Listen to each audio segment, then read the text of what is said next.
So the big news of the day, it is official as of July 4th, Smackdown will go back to being just a 2-hour show on a Friday night. I'm really happy about this. Now, I know there's a lot of concern about will people still be featured, things like that. I hope the creative team is ready for that. We can do some shorter matches. We don't need 4 segments to build to the main event. And hopefully it ends up being a good thing if they cycle talent. I don't want to see the same variation of match week in, week out, especially with just a 2-hour show and a huge roster. Cycle talent. People can be on week 1, week 3, week 2, week 4, week 1, week 2, week 3, and then miss week 4. Like, you can do that very easily.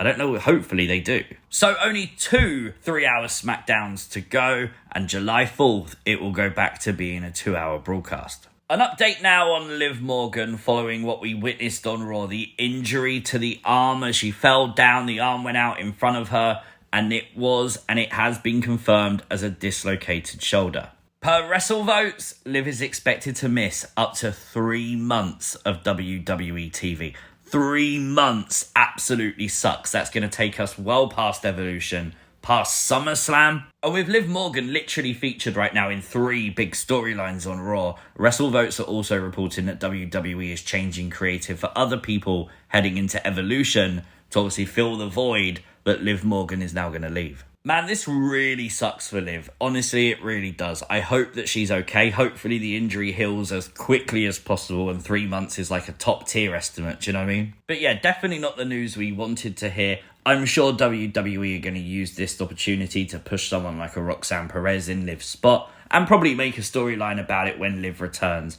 But it just sucks to see now. Today, rumours run rampant following a report from Bubba the Love Sponge that Hulk Hogan was in hospital fighting for his life, and it looked very bad. Well, TMZ, PWInsider, very quick to debunk those rumours. Hogan is in hospital, and Hogan did have surgery, but he is expected to leave hospital later today. Can think what you want about any person on this planet, but to actually actively want someone to die is sick. It really is absolutely sick. Of course, this is no more than, I think, a publicity stunt. 1, to get some traction. 2, to actually, stir up some hatred for Hogan. And also to annoy people that would be worried about Hogan in this situation. So here's an interesting one. Could TKO be about to sell WWE? Well, honestly, I don't actually think it's true. However, this sort of sparks up every now and again. Recently, Jonathan Coachman, Jeff Jarrett, among others, have sort of added their 2 cents thinking that, yes, TKO will sell WWE. Today, Yahoo Finance experts have claimed that it's plausible and possible that TKO sell WWE. Literally, it's business. Anything is possible. If someone comes along and offers them extremely high amounts of money for it, of course they're going to sell it because they have to do what's best for the shareholders and things like that. But right now, there are no credible reports that TKO is actively trying to sell WWE. Instead, it's all hearsay rumours from just people. And whether you like WWE or hate WWE, there's no denying right now it's a money-making machine for TKO and Endeavour. So why would they actively sell it now when they are literally squeezing every single dollar they can out of WWE? While I agree with the phrase, never say never, I don't think it's going to happen anytime soon. And I'm sure these people are going to continue to say, oh, TKO could sell WWE. And then in 5 years' time when it happens, claim that they was right. There's no insider information there.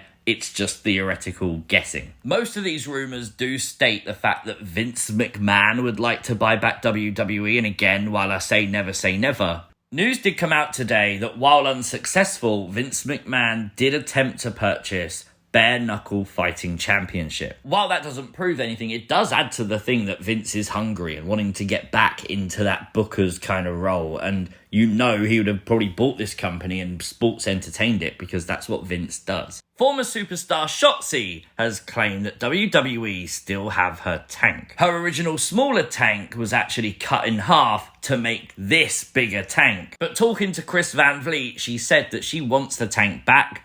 Obviously, she only owns half of it, but, she'd like the whole thing if possible, or the other half that she owns. So, yeah, give her a tank. What's it going to do for WWE? I do understand it, though. It's stored in the warehouse.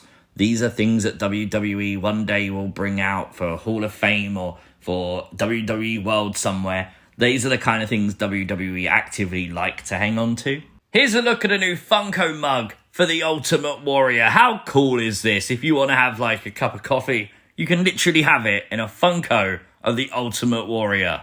WWE has announced a brand new Super Show coming to Mexico. This is really good news. So many people in the comment section from Mexico always say to me they'd love WWE live. Well, you're getting the opportunity. This is going to be fun for you. Enjoy it. As part of Triple Mania this weekend, Los Garza won the AAA Tag Team Championships. Angel Garza, Humberto Carrillo, now Tag Team Champions.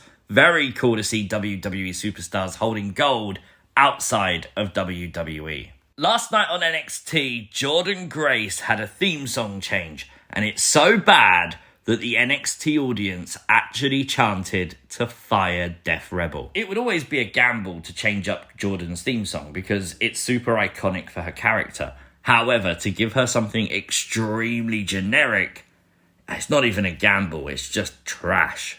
Asuka made a return on Monday Night Raw and of course welcomed a brand new mask to the show. As confirmed by Jason Baker, him and Brian Maguire did make this mask. I've said it once, I'll say it again. Jason Baker is undoubtedly a future WWE Hall of Famer. He does so much for so many talent in WWE. Hopefully that happens one day. Here is the official poster for NXT's Great American Bash taking place Saturday, July 12th. The same day as the match is booked, Goldberg will challenge Gunther for the World Heavyweight Championship at Saturday night's main event. Goldberg making his return on this week's episode of Raw. And whether you like it or hate it, Goldberg's new t-shirt is one of the best-selling t-shirts on WWE Shop. The question now everyone is asking, is this actually Goldberg's last match? Or is he going to beat Gunther? Is Goldberg potentially going to win the World Heavyweight title? I don't know. Fightful Select reported a while ago and Bodyslam.net have now reported that WWE has zero interest in booking Alberto Del Rio on WWE TV. Let's just finish on this because this is completely unknown. Ludwig Kaiser is completely MIA right now. No one knows where Ludwig Kaiser is. I have been asked so many times on Raw things you might have missed. Where is Ludwig Kaiser? There seemingly is no update. Seemingly no one knows where Ludwig Kaiser is and why he's not currently being used. So there is your Wednesday WWE news. Let me know your thoughts, your theories and your comments in the comment section down below. If you are new to the channel, hit the subscribe button, turn on post notifications, you'll never miss an upload. It's appreciated if you like the video, share the video, and I'll see you Friday for Smackdown. Peace!